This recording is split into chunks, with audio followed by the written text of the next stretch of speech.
Hi, this video is about my opinion on the exhibition of Caravaggio painting Legacy.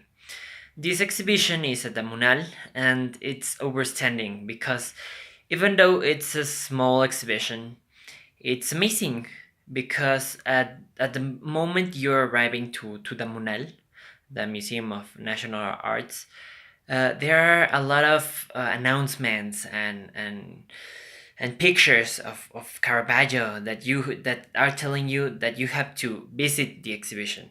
And even though there is only one painting on Caravaggio, all the exhibition is inspired on Caravaggio because of all the techniques, the styles that were used according to the Caravaggian style. All the Italian, the Spaniard, the European painters that were inspired by Caravaggio.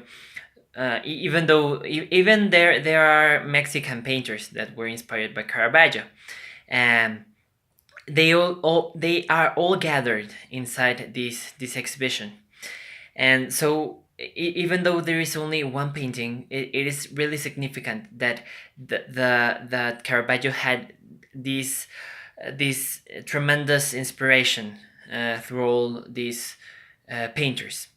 So once you are in the museum, it's incredible how you see this line that it's drawn on the floor that is telling you you have to follow it in order to go to the beginning of the exhibition.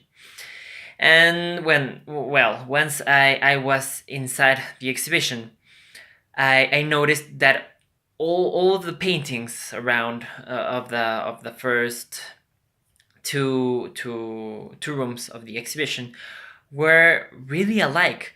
They were all dark, and all the people that were drawn on the picture on the paintings were so serious, and some of them were showing sadness.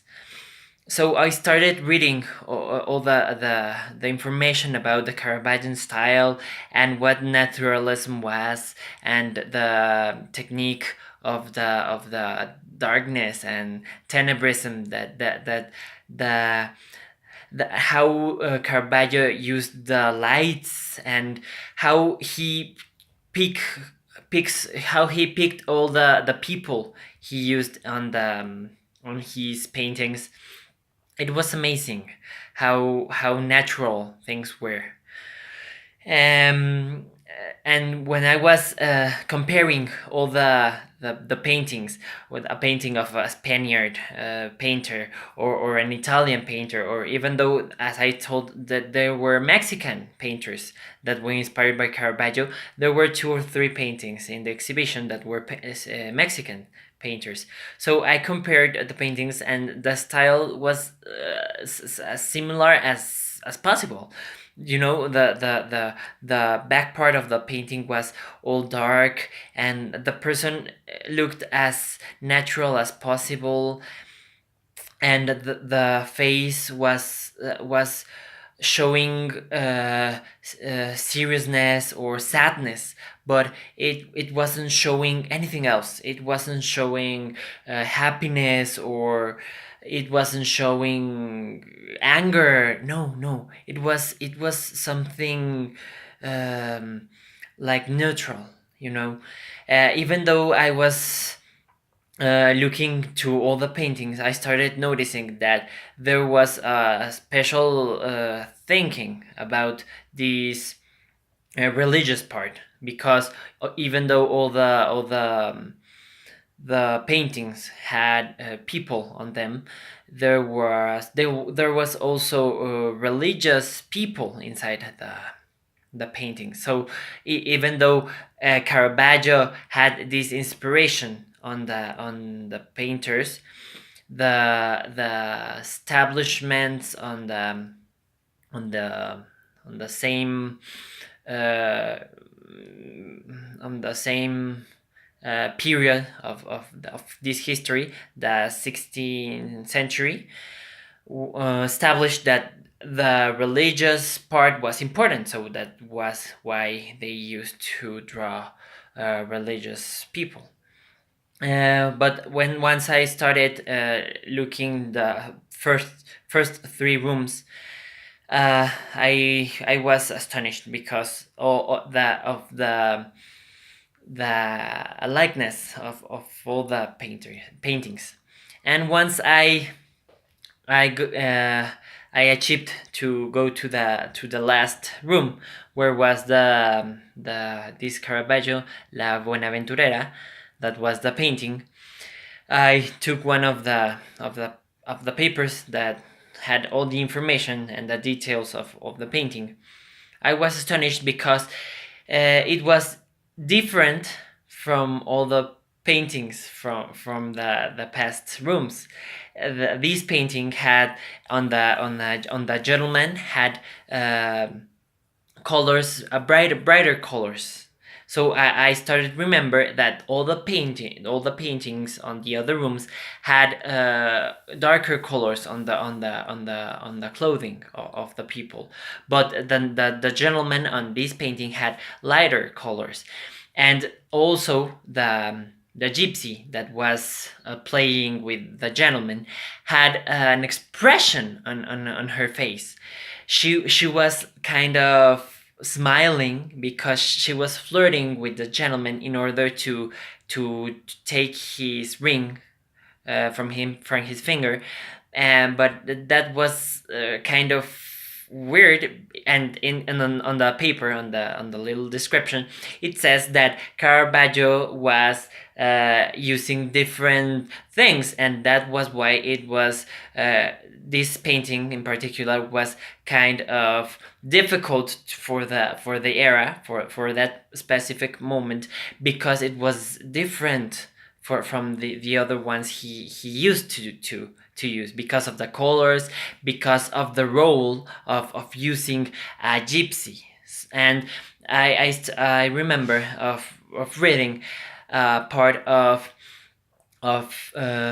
starting to analyze this part of equality, because on the same painting he draw a gypsy, and he draw a gentleman.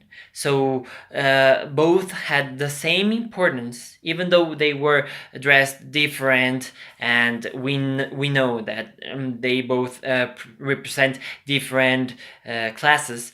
They are representing equality, and that's kind of impressive according to the era that the painting was drawn. How Caravaggio managed to work with these terms. And so once I was looking to the details of the colors of the ring, and also the nails of the gypsy were were full of dirt.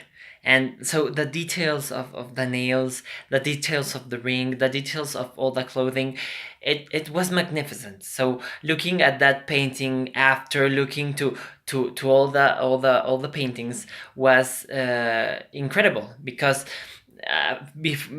first I got to know how the Caravaggian style was used to. So then getting to the last painting, and telling to myself, okay, Marco, look at this painting.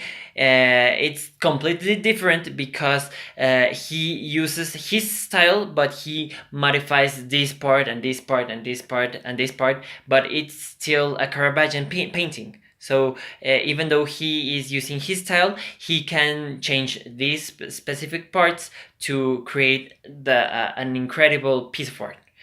So after I left the room, I was amazed, because that specific painting, as I said, the colors, the expression of the face of the gypsy, the expression of the face of the gentleman, he was kind of insolent while he was there with the gypsy.